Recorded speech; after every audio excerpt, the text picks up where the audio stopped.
Hey guys, in this video I'm going to show you how to add shortcut in Brave browser. Now in order for us to add a shortcut, what we're going to do is this one right here. If you're going to click this plus sign right here, usually you have the capacity to add a shortcut here, but as of the moment, these are websites that we are frequently visiting and we want to change that.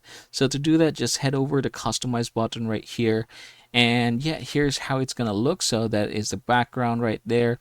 You can also go ahead and choose other colors if possible, and then you have the stats, the sites.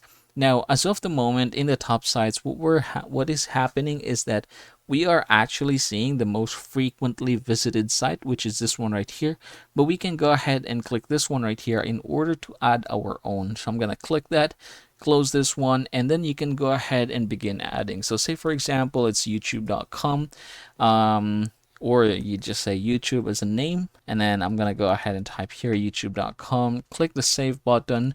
Now it looks like that, but if I'm going to go ahead and click this, it's gonna bring me to YouTube.